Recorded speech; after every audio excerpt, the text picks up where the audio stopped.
Hi everyone, welcome to Dream Maths. And आज का session बहुत इंपॉर्टेंट होने वाला है उस हर एक स्टूडेंट के लिए जिसका नया सेमेस्टर स्टार्ट हो चुका है या फिर स्टार्ट होने वाला है। आज हम ऐसी चीजें डिस्कस कर रहे होंगे, अगर हमने इंप्लीमेंट कर ली उसे नए सेमेस्टर में, बहुत अच्छे से हमारा सेमेस्टर जा रहा होगा। लास्ट मिनट जो हमारा लास्ट टाइम हसल होता है उससे बच रहे होंगे, हमारे मार्क्स इंप्रूव हो रहे होंगे। And number third most important, जो एंड में हमें टाइम चाहिए होता है कॉम्पिटेटिव एग्जाम्स की तैयारी के लिए, प्लेसमेंट के लिए, इंटर्नशिप के लिए, वो भी हमारे पास बच रहा होगा। इससे पहले कि हम जाए क्या हमने करना है नए सेमेस्टर में, क्या करने से बचना है, उस पर जाएंगे। पहले तो माइंड में ये क्लियर कर लो कि इतना कुछ हम करेंगे, जो मार्क्स लेंगे हम अपने सेमेस्टर में, क्या वो इंपॉर्टेंस है उसकी, उस मार्क्स का आगे फायदा होता है, बिल्कुल होता है।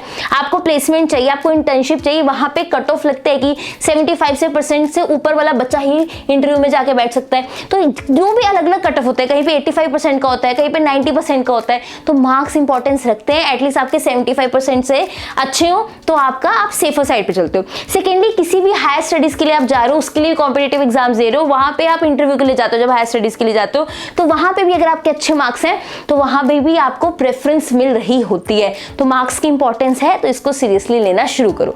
अगर हमारा नया सेमेस्टर स्टार्ट हो रहा है, आप देखते हैं क्या करना है क्या नहीं करना। जैसे हमारा नया सेमेस्टर स्टार्ट होता है, विद इन अ मंथ, जैसे ही मंथ कंप्लीट होता है उसके बाद हमारे मिड सेम्स होते हैं। कई कॉलेज यूनिवर्सिटीज में एंड सेमेस्टर से पहले 2 बार मिड सेम्स होते हैं, कहीं पे सिर्फ 1 बार ही मिड सेम्स होते हैं। बोलते हैं मिड सेम्स है, लेकिन कई कॉलेज यूनिवर्सिटी में वो 2 बार करवाए जाते हैं। 6 मंथ्स के बाद आपका फाइनल एग्जाम होते हैं ना, उससे पहले कॉलेज वाले भी आपके एग्जाम्स करवाते हैं। जब ये एग्जाम्स आते हैं ना, हम लोग उसे सीरियसली नहीं लेते, हम कहते हैं क्या फर्क पड़ता है, हम तो बस लास्ट फाइनल एग्जाम के लिए पढ़ेंगे।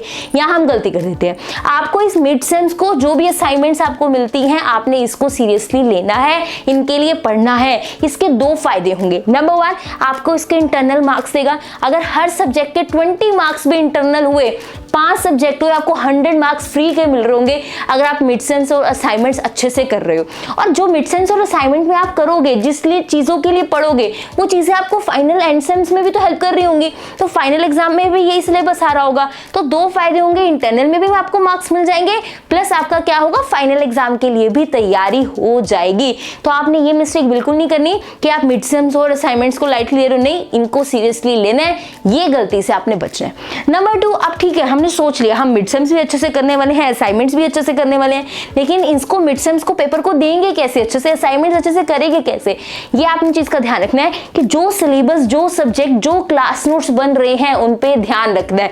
आपके सब्जेक्ट्स आपको पता होने चाहिए, उनके सिलेबस आपके पास होने चाहिए, जो भी आपका कोर्स है, बुक है, नोट्स है, ये सारी चीजें आपके पास होनी चाहिए।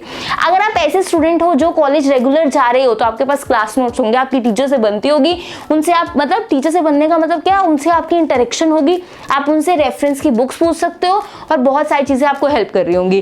क्लास नोट्स तो बहुत मोस्ट इंपॉर्टेंट है, क्योंकि बुक्स में बहुत ज्यादा एक्स्ट्रा भी चीजें दी होती है जो इतनी इंपॉर्टेंट नहीं है as a exam point of view. तो अगर आपको क्लास नोट्स मिल रहे हैं, इंपॉर्टेंट चीजों के बारे में पता लगता रहेगा। लेकिन अगर हम रेगुलर कॉलेज नहीं जा रहे हैं, तो आप उन बच्चों के साथ कॉन्टेक्ट में रहे जो रेगुलर क्लास लगा रहे हैं, उनसे नोट्स लेते रहे। तो आपके पास नोट्स, बुक, सिलेबस, सब्जेक्ट, इन सब की नॉलेज होनी चाहिए। एक बहुत इंपॉर्टेंट चीज, चाहे आप कॉलेज रेगुलर जा रहे हो चाहे नहीं जा रहे हो, अपने सीनियर से जरूर कॉन्टेक्ट में रहे। अगर आप सीनियर से कॉन्टेक्ट में रहते हो, आपको बहुत सारी चीजें सीखने को मिलती हैं। जैसे ये सब्जेक्ट उन्होंने कैसे किया था, किसकी हेल्प ली थी, उन्होंने ये सब्जेक्ट के एग्जाम्स दे दिए ना, उनके पास एक्सपीरियंस होता है। ये टीचर ने ऐसे पढ़ाया था, इस बुक से पढ़ लो, वहां से मिल जाएगा। इस बुक से एग्जाम आता है, मतलब इस बुक में जितना लिखा हुआ लिमिटेड है, एक्स्ट्रा पढ़ने की जरूरत नहीं, बस इतना ही पढ़ लो।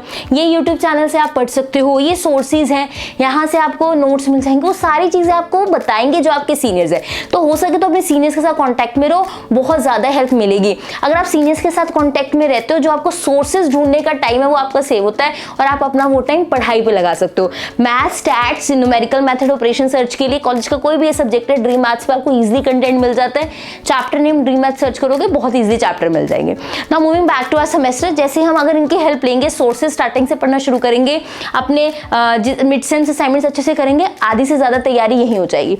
एंड नंबर 3 मोस्ट इंपॉर्टेंट, अगर आपको ये सारे सोर्सेज मिल भी गए, उसके बाद भी आपने नहीं पढ़ा, तो इसका कोई यूज नहीं है। आपको सेल्फ स्टडी का एक रूटीन बनाना है। अगर आप सेल्फ स्टडी का रूटीन बनाओगे, तभी आप ये सारी चीजें अचीव कर पाओगे और आपका जो एंड जो है वो हसल फ्री होने वाला है।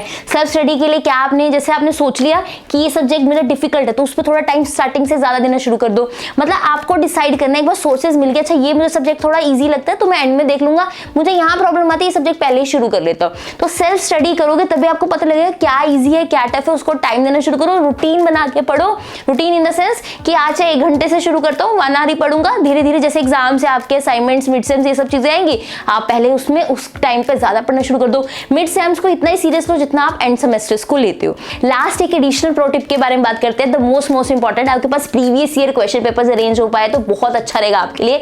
जब आप मिड सेम्स असाइनमेंट्स की तैयारी कर रहे हो, तो ये सब प्रिपेयर कर रहे हो, तो प्रीवियस ईयर क्वेश्चंस में देख के आपको बहुत हेल्प मिलती है। मान लो प्रीवियस ईयर क्वेश्चंस आपके पास हैं, पेपर्स हैं, प्रीवियस ईयर क्वेश्चन पेपर्स, तो उससे क्या होगा, आपको पता लग जाएगा पैटर्न क्या है, कैसे कैसे मेरे पास पेपर आना है, इस यूनिट में ये क्वेश्चंस हैं, इसमें से चैप्टर में से हो रहे हैं, तो एक्स्ट्रा चैप्टर्स क्यों करने। आपको चैप्टर सिलेक्शन बुक से समझ आ जाती है, उन प्रीवियस ईयर क्वेश्चन से आपको बहुत गाइडेंस मिलती है कि कैसे आपको तैयारी करनी है। अगर आपको लगता है कि पूरा आपको क्लियर करूँ कि कैसे हमने प्रीवियस ईयर क्वेश्चन से हेल्प लेके अपना चैप्टर्स की सिलेक्शन करनी है सिलेबस में, let me in the comment section, वो भी हम डिस्कस करेंगे। That's all for today. और भी कोई आपको डाउट है कॉलेज एग्जाम से लेके, कॉलेज सेमेस्टर से लेके, वो भी आप मुझे कमेंट सेक्शन पूछ सकते हो, उसके बारे में भी हम डिस्कस करेंगे। आई होप आपको ये डिस्कशन हेल्प करने वाली है। और मुझे कमेंट सेक्शन बताओ आप में से कौन से स्टूडेंट्स हैं जो अभी से नए सेमेस्टर के लिए सीरियसली पढ़ना शुरू करने वाले हैं।